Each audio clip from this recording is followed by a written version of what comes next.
अस्सलाम वालेकुम वरहमतुल्लाहि वबरकातुहू। उम्मीद करती हूँ आप सब बिल्कुल ठीक ठाक होंगे। आज मैं हाजिर हूँ आप सबके सामने कुरान पाक की एक नई वीडियो के साथ। सूरह फातिहा का तर्जुमा और तफसीर हम पढ़ चुके हैं, तो आज हम शुरू करते हैं कुरान पाक की दूसरी सूरह सूरह बकरा। तो सबक शुरू करने से पहले जिस बहन ने मेरे चैनल को सब्सक्राइब नहीं किया उसको सब्सक्राइब कर दे ताकि मेरी वीडियोज़ आप तक पहुँच जाएँ। तो चलिए देखते हैं हम अपने आज के सबक को। औज़ु बिल्लाहि मिनश्शैतानिर्रजीम बिस्मिल्लाहिर्रहमानिर्रहीम। औज़ु मैं पनाह में आती हूँ या पनाह पकड़ती हूँ बिल्लाहि अल्लाह पाक की, मिनश्शैतानिर्रजीम शैतान मरदूद से या रांधे हुए शैतान से। बिस्मिल्लाहिर्रहमानिर्रहीम शुरू अल्लाह के नाम से जो बड़ा मेहरबान नहायत रहम करने वाला है। अलिफ लाम मीम हरूफ मुक़त्तआत या कटे हुए हरूफ। ज़ालिकल किताबु ये किताब या वो किताब, ला नहीं रैब कोई शक फ़ीही इसमें, हुदल लिल मुत्तक़ीन हदायत है वास्ते परहेज़गारों के। ये किताब नहीं शक इसमें ये रहनुमाई करती है मुत्तक़ियों की। अल्लज़ीना जो लोग युमिनूना ईमान लाते हैं बिलग़ैबि गैब पर, व युक़ीमूना और कायम करते हैं सलात नमाज को, व मिम्मा और उससे जो रज़क़नाहुम हमने उनको दिया, युनफ़िकून वो खर्च करते हैं। जो ईमान रखते हैं गैब पर और कायम करते हैं नमाज को, और जो रोज़ी हमने उनको दे रखी है उसमें से खर्च करते हैं। वल्लज़ीना और जो लोग युमिनूना ईमान रखते हैं बिमा उस पर जो उनज़िला नाजिल किया गया इलैका आपकी तरफ, वमा और जो उनज़िला नाजिल किया गया मिन क़ब्लिका आपसे पहले, व बिल आखिरति और आखिरत पर हुम युक़िनून वो यकीन रखते हैं। और वो लोग जो ईमान रखते हैं उस चीज़ पर जो आपकी तरफ नाजिल की गई है और उस पर जो आपसे पहले नाजिल की गई थी और आखिरत पर वो यकीन रखते हैं। उलाइका यही लोग हैं अला खुदम हदायत पर में रब्बिहिम अपने रब की तरफ से, व उलाइका और यही लोग हैं हुमुल मुफ़्लिहून फलाह पाने वाले। यही लोग हैं हदायत पर जो उनके परवरदिगार की तरफ से है और यही लोग मुराद को पहुँचने वाले। तो आज हम इन आयतों की तफसीर देखते हैं जो अभी मैंने पढ़ी हैं। तो सबसे पहले हम देखते हैं सूरह बकरा की वजह तस्मिया। शुरू करते हैं बिस्मिल्लाहिर्रहमानिर्रहीम। कुरान करीम की मुख्तलिफ़ सूरतों के नामों की मुख्तलिफ़ वजूहात हैं। बाज़ सूरतों के नाम उनके इब्तदाई हरूफ में क़ाफ, स्वाद, त्वाहा, यासीन वगैरह हैं। बाज़ सूरतों के अस्मा उनकी पहली आयत के किसी लफ्ज़ पर रखे गए हैं। जैसे सूरह कौसर का नाम उसकी पहली आयत इन्ना अतैनाकल कौसर से लिया गया है। किसी सूरह का नाम उस सूरह में मज़कूर मशहूर वाक़े से महफूज़ है। जैसे बकरा में इस गाय का वाक़या है, लिहाजा इसलिए इसको सूरह बकरा कहा जाता है। इसी तरह इस सूरह इसरा में मिराज का वाक़या है। तो सूरह अराफ में अराफ का वाक़या है जो कि एक जगह का नाम है। सूरह इमरान का नाम भी वाक़या अल इमरान की वजह से है। सूरह यूनस का नाम यूनस इसलिए है क्योंकि इसमें यूनस अलैहिस्सलाम का जिक्र है। इस सूरत की फ़जीलत क्या है? फ़जीलत सूरह हदीस मुबारक में सूरह बकरा की बहुत ज़्यादा फ़जीलत बयान की गई है। तिरमिज़ी शरीफ के रवायत में आता है कि अपने घरों को कब्रों की तरह सुनसान मत बनाओ बल्कि वहाँ नमाज़ें भी पढ़ा करो। इसके अलावा फरमाया गया है यानी जिस घर में सूरह बकरा की तिलावत होती है वहाँ शैतान दाखिल नहीं होता। मुस्लिम शरीफ की एक रिवायत में आता है कि इसमें एक ऐसी आयत है जो तमाम आयतों की सरदार है, यानी कि आयतुल कुर्सी, गोया सबसे बड़ी और सबसे फ़जीलत वाली आयत इसी सूरत में मौजूद है। एक और रिवायत में आता है कि सूरह बकरा फस्तातुल कुरान यानी कुरान हकीम का हैमा है जिसमें हर चीज़ आ जाती है। इसके अलावा एक और जगह आता है कि सूरह बकरा और सूरह आले इमरान ये क़यामत के रोज़ इस तरह आएंगी जिस तरह दो बादल होते हैं और इनके दरमियान बड़ी चमक होगी या साइबान की तरह ऊपर आएंगी। मुस्नद अहमद की रिवायत में नबी करीम सल्लल्लाहु अलैहि वसल्लम का इरशाद है कि सूरह बकरा कुरान करीम की कोहान है। इसकी हर आयत के साथ 80 फरिश्ते नाजिल होते थे, यानी हर आयत के नज़ूल के वक़्त मलाइका का नज़ूल भी होता था। फरमाया इसकी आयत अल्लाहु ला इलाहा इल्ला हुवल हय्युल क़य्यूम को अल्लाह पाक ने अर्श के नीचे से निकाल कर सूरह में शामिल किया। इसमें आयतुल कुर्सी है जिसमें इसमें आज़म का जिक्र है। अल्लाह पाक के इसमें आज़म का जिक्र है आयतुल कुर्सी में। हम देखते हैं सूरह के मज़ामीन क्या यानी कि इसमें किस किस चीज़ों का जिक्र किया गया। इस सूरह मुबारक में बहुत से लोगों का जिक्र किया गया है जो नेक हैं उनका। इसके अलावा बुरे लोगों का जिक्र किया गया, मुनाफिकों का जिक्र किया गया, काफिरों का जिक्र किया गया। अल्लाह पाक ने हमें उनके औसाफ उनकी निशानियाँ बयान करके बता दी हैं ताकि हम लोग उनको पहचान लें। इस सूरह मुबारक में तौहीद बारी तआला और रिसालत का जिक्र है। दलाइल अक़ली और नक़लिया के साथ आया है। ख़त्म नबूवत का बयान है इसमें, और वही की ज़रूरत को वाज़िया किया गया है। इंसान के मुकल्लिफ़ होने का बयान है और फिर वही इलाही के इख्तियाज का जिक्र है, क्योंकि इसके बगैर इंसान अपने तमाम तर मसाइल को हल कर ही नहीं सकता। इन्हें ज़िंदगी के हर मोड़ पर वही इलाही की दस्तगीरी की ज़रूरत होती है। इस सूरत में इबरत हासिल करने के लिए मुख्तलिफ़ कौमों के वाक़यात बयान किए गए हैं। हज़रत आदम अलैहिस्सलाम की तख्लीक और उनके फ़ज़ाइल का जिक्र है। बनी इसराइल के इस्लाह पर अल्लाह पाक की इनामात का बयान है और मौजूदा बनी इसराइल की शरारतों, उनकी अनाद और ज़िद का भी जिक्र है। इस सूरत में मिल्लत इब्राहीमी का जिक्र है, बैतुल्लाह शरीफ के काबा होने का जिक्र है, तहज़ीब अखलाक, तलीम के अरकान, हर चीज़ का जिक्र किया गया है। इसमें गैर अल्लाह की नज़र नियाज से हमें मना फरमाया गया है। इसमें कवानीन ममलिकत और खिलाफत कुबरा के असूल बयान किए गए हैं कि अमीर कैसा होना चाहिए और फ़ौज के लिए क्या कवानीन ज़रूरी हैं। इस सूरह मुबारक में औलिया अल्लाह और औलिया शैतान की पहचान कराई गई है। सहाबत की हमें तरकीब दी गई है, हमें बहीली से रोका गया है। इसमें हमें सूद की हुर्मत और तजारत के कवानीन का बयान मिलता है। जुमला इबादत, नमाज, रोज़ा, ज़कात, हज वगैरह के मसाइल बयान किए गए हैं। इसमें माशरती अमूर से मुतल्लिक़ निकाह, तलाक, कसम वगैरह का जिक्र है। इसमें क़सास और दियत के अहकामात मौजूद हैं। इस्लाह मुआशरा, जहाद और नफ़ाक़ फ़ी सबीलिल्लाह गर्ज़। इस सूरह मुबारक में सैकड़ों हज़ारों मज़ामीन बयान किए गए हैं हमारी इस्लाह के लिए। आगे बढ़ते हैं, मारिफत इलाही को देखते हैं जी। इस सूरह में एक वाक़या है। इस वाक़े की अहम तरीन बात यह है कि अल्लाह वहदहू ला शरीक की पहचान हमें कराई गई है। जब बनी इसराइल का एक आदमी कत्ल हो गया तो उन्होंने मूसा अलैहिस्सलाम से सिलसिला में दरियाफ़्त किया। उन्होंने कहा कि अल्लाह ताला फरमाता है कि गाय ज़िबा करो और उसके गोश्त का एक टुकड़ा मुर्दे के जिस्म पर मार दो, तो वह खुद ब खुद बताएगा कि उसका कत्ल किसने किया। बनी इसराइल ने ऐसा ही किया तो मुर्दा ज़िंदा हो गया और उसने अपने कातिल की पहचान करा दी। उसने बता दिया कि फ़लाँ शख्स ने मुझे कत्ल किया। ये वाक़या हम आगे मज़ीद पढ़ेंगे इंशाअल्लाह तफ़सील के साथ। अच्छा, अब यहाँ पर यह सवाल पैदा होता है कि वह मुर्दा गोश्त लगाने की वजह से ज़िंदा हो गया था या खुद ब खुद ही खड़ा हो गया था।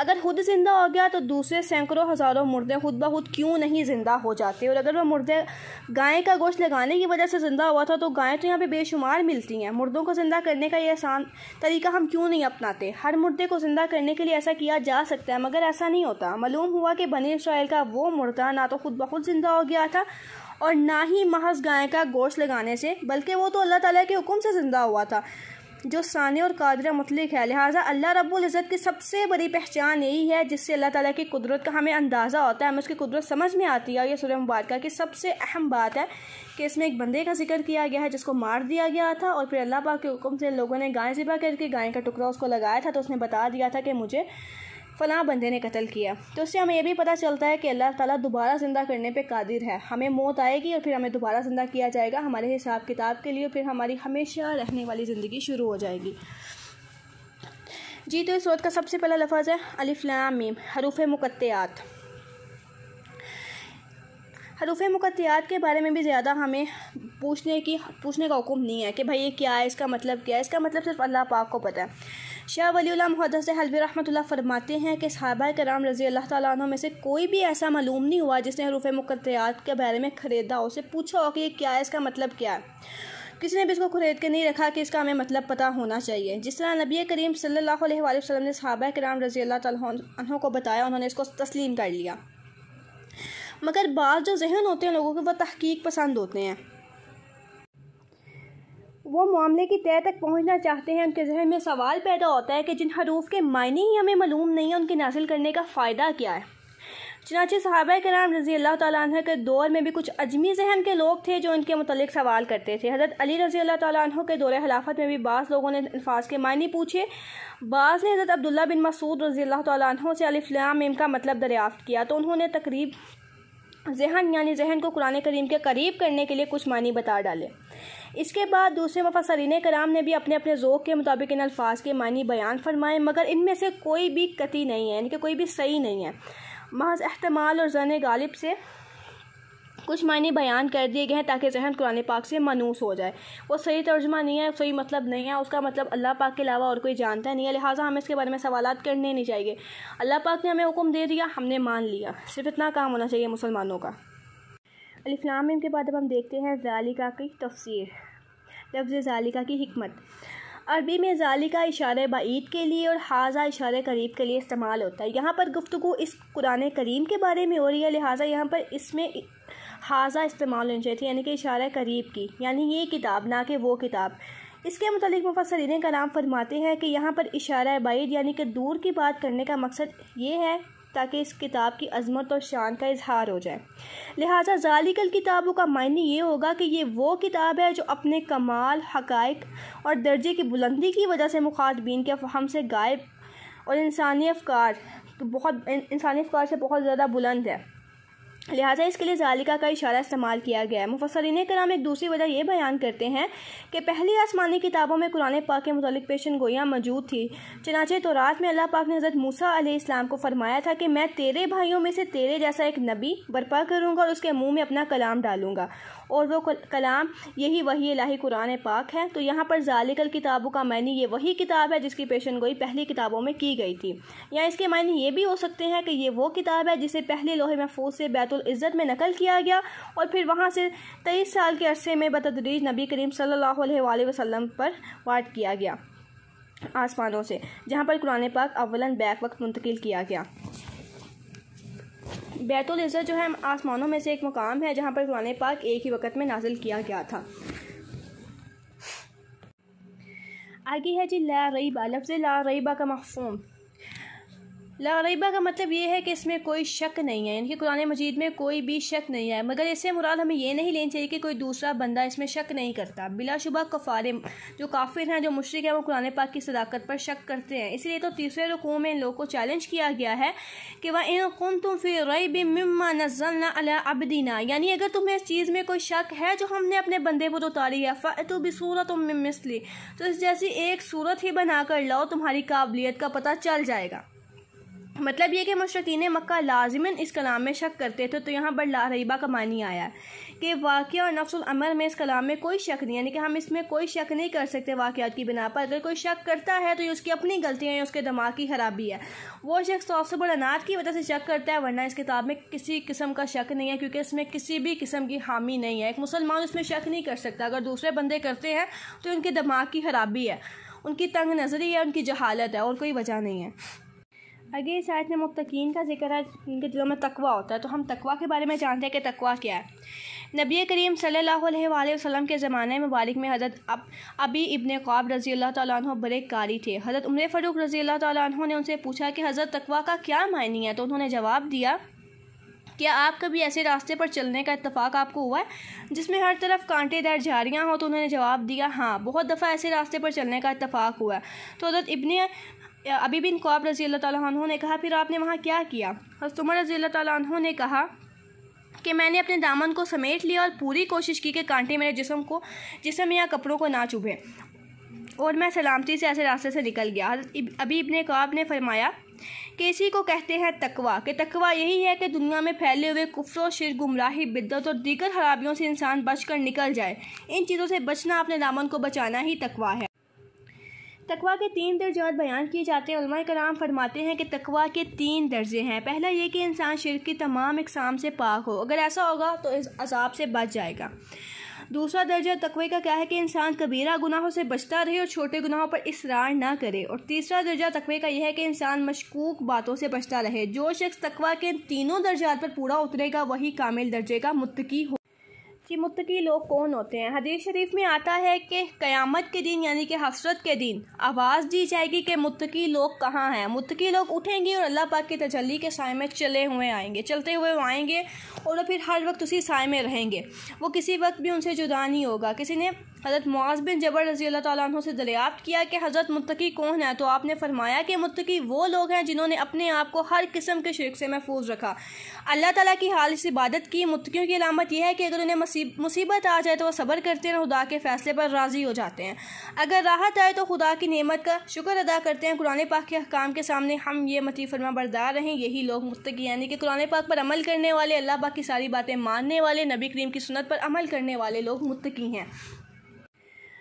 अब जिक्र आ रहा है ईमान बिल गैब, यानी कि वो लोग जो बिन देखी चीज़ों पर यकीन रखते हैं। किताबी इलाही का इब्तिदाई तारुफ़ कराने के बाद ये मुत्तकीन लोग हैं जिनके लिए अल्लाह पाक ने ज़रिया हदायत बता दिया। इरशाद बारी ताला है कि मुत्तकीन वो लोग हैं अल्लज़ीना युमिनूना बिल गैब, जो गैब पर यानी कि बिन देखी चीज़ों पर ईमान रखते हैं। गैब वो चीज़ होती हैं जो अदराक, खवास ज़ाहिरा, बातना, अक्ल फ़हम और ख़याल की दस्तरस से बाहर होती हैं। मसलन अल्लाह पाक की ज़ात, इसकी सिफ़ात, फ़रिश्ते, बरज़क, आहरत का दिन, इसमें आहरत के तमाम मामलात शामिल हैं।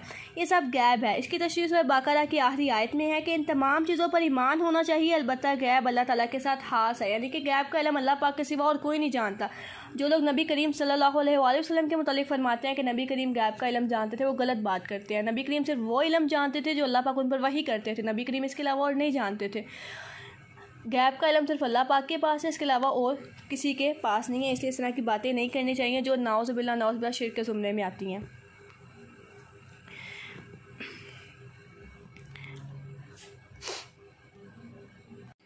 जी, तो गैब सिर्फ अल्लाह पाक के साथ हास है। बंदों के लिए सिवाय वही इलाही या कशफ वगैरह की और कोई रास्ता नहीं है। अल्लाह ताला किसी पर इल्हाम जब तक नहीं करता तब तक उसे किसी चीज़ का मालूम नहीं होता। जब तक किसी नबी या रसूल पर वही अल्लाह पाक ना करे या कशफ के ज़रिए किसी पर कोई बात ना खोल दे, इस वक्त तक कोई नहीं जान सकता। और जब किसी को किसी बात की इत्तला दे दी जाती है या कोई चीज़ ज़ाहिर कर दी जाती है तो वो फिर गैब नहीं रहता। गैब वो है जो अक़ल और हवा से किसी ज़रिए से ज़ाहिर ना हो। इल्मे गैब अल्लाह ताला की ज़ात के साथ खास है। इसको आलिमुल गैब व शहादत कहा गया है, जो बगैर किसी हवासो कुव्वत या आले के जानता है। मुफस्सिरीन कराम फरमाते हैं कि इल्म का मायनी होता है जानना और मार्फत का मायनी होता है पहचानना और ईमान का मायनी है मानना। ये अलग अलग चीज़ें हैं। यहूदी हक़ को जानते भी हैं और पहचानते भी हैं, मगर वो मानते नहीं हैं और ईमान वो नहीं लाते। कुरान पाक कहते हैं कि यहूदी नबी करीम सल्लल्लाहु अलैहि वसल्लम को इस तरह पहचानते थे जिस तरह अपनी औलाद को, मगर ईमान नहीं लाते। ईमानदार और फिर मुत्तकी वही है जो गैब पर ईमान रखते हैं, मलाइका, बरज़क, आहरत वगैरह तमाम चीज़ों पर यकीन रखते हैं। अल्लाह ताला ने ये चीज़ें नबी करीम सल्लल्लाहु अलैहि वसल्लम को बज़रिया वही बतलाई हैं। लिहाजा मुत्तकी वो हैं जो इन सब पर ईमान रखते हैं कि ये चीज़ें बरहक हैं, फिर वो इस पर यकीन रखने के साथ साथ उसको मानते भी हैं, इनकार नहीं करते इन चीज़ों का। मुत्तकियों की दूसरी सिफ़त ये बयान की गई है कि वे नमाज कायम करते हैं, इक़ामत सलात फरमाया व अक़ामुस्सलात, फरमाया मुत्तकी नमाज को अदा करते हैं। व युक़ीमूनस्सलात, वो नमाज को कायम करने वाले हैं। यहाँ पर नमाज अदा करते हैं ये नहीं आया, बल्कि आया कि वो नमाज कायम करते हैं। ये बड़ा गहरा लफ्ज़ है। अकामत का मतलब यह है कि क़याम, रकू, सजूद, तलावत, फ़राइज़, हर चीज़ वाजिबात के साथ नमाज को अदा किया जाए। जो लोग इन तमाम चीज़ों का ख्याल रखते हैं वो पूरे हशो हज़ू के साथ नमाज अदा करते हैं। इक़ामत सलात करने वालों से वही लोग मुराद हैं। हज़रत अब्दुल्लाह बिन अब्बास रज़ियल्लाहु तआला अन्हु ने इक़ामत सलात का मायने यही किया है कि नमाज के तमाम अरकान को ठीक तरीके से अदा। ईमान बिल गैब और इक़ामत सलात के बाद मुत्तकीन की तीसरी सिफ़त ये बयान फरमाई गई है कि व मिम्मा रज़क़नाहुम युनफ़िक़ून, यानी मुत्तकीन वो लोग हैं जो रोज़ी हमने उनको दी है वो उसमें से खर्च करते हैं। और खर्च करने की भी मुख्तलिफ़ किस्में हैं। सबसे पहले ज़ुकात है, दूसरा सदका फ़ितराना है, तीसरा कुर्बानी और चौथा आम खैरात है। इसके बाद साइलीन, मोहताजों, मेहमानों, कमज़ोरों, यतीमों, बेवाओं की हाजत रवाई है। इसके बाद अल्लाह की राह में देना है, यानी कि वक्फ़ कर देना है। अगर किसी को अल्लाह पाक ने माल दिया तो उसको अल्लाह के नाम पर वक्फ़ कर सकता है ताकि इसको आखिरत में इसका फ़ायदा मिले। हज़रत उमर रज़ी अल्लाह तआला अन्हु ने अपनी बेहतरीन ज़मीन के मुतल्लिक़ नबी करीम सल्लल्लाहु अलैहि वसल्लम से अर्ज़ किया कि मैं चाहता हूँ कि इसका फ़ायदा मुझे आखिरत में मिले। आप सल्लल्लाहु अलैहि वसल्लम ने फरमाया कि तुम इसको अल्लाह के राह में वक्फ़ कर दो। चुनांचे उन्होंने ऐसा ही किया। इस तरह मस्जिदें बनवाना और इनमें ज़रूरियात फ़राहम करना, दीनी मदारस में क़याम करना यानी कि उनकी मदद करना, मदारस वालों की, किसी नाले पर पुल तमीर करना, पानी के लिए कुआँ या नल लगवा देना, मुसाफिर खाना तमीर कराना, हज और उम्रा खुद करना या किसी दूसरे को करवा देना, अल्लाह ताला के रास्ते में जहाद पर माल सर्फ करना, ये सब ये आती है सारे अल्लाह की राह में खर्च करने की किस्में हैं, जिन पर खर्च करना इन्फाक फ़ी सबीलिल्लाह में आता है और बाइसे सवाब भी है। अब मुत्तकीन के गौर से बयान की गई है कुतुब यानी कि अल्लाह पाक की जो पहली किताबें कुरान पाक के अलावा उन पर ईमान रखना। इसके बाद फरमाया कि मुत्तकीन वो लोग हैं वल्लज़ीना युमिनूना बिमा उनज़िला इलैका, यानी आप पर जो किताब हदायत यानी कि नबी करीम की बात हो रही है कि आप पर जो किताबें हदायत और जो अहकाम नाजिल हुए हैं इन पर ईमान रखते हैं। ये बात काबिल ज़िक्र है कि पहली किताबों पर सिर्फ ईमान रखना ज़रूरी है, उन पर अमल करना ज़रूरी नहीं है। हम सिर्फ उन पर ईमान रखते हैं कि अल्लाह पाक की सच्ची किताबें अल्लाह पाक ने सच्चे नबियों पर नाजिल फरमाई थी, लेकिन हम उस पर अमल नहीं कर सकते। अमल उन अहकामात पर होगा जो आखिरी किताब कुरान पाक में नाजिल हुए हैं। कुरान पाक के नज़ूल और नबी करीम सल्लल्लाहु अलैहि वसल्लम के शरीयत के नफाज पर पहले तमाम अहकाम अल्लाह पाक ने मनसूख कर दिए। इनको छोड़ देना ज़रूरी है, उन पर अमल नहीं ज़रूरी, ताहम इन पर ईमान रखना ज़रूरी है कि अल्लाह ताला ने पहले लोगों की हदायत के लिए जो कुछ नाजिल फरमाया वो बरहक है। ये अज्ज़ाए ईमान में से है। हमारा ईमान है कि तमाम आसमानी किताबें बरहक हैं, ताहम काबिल अमल अहकाम सिर्फ हमारा कुरान पाक है।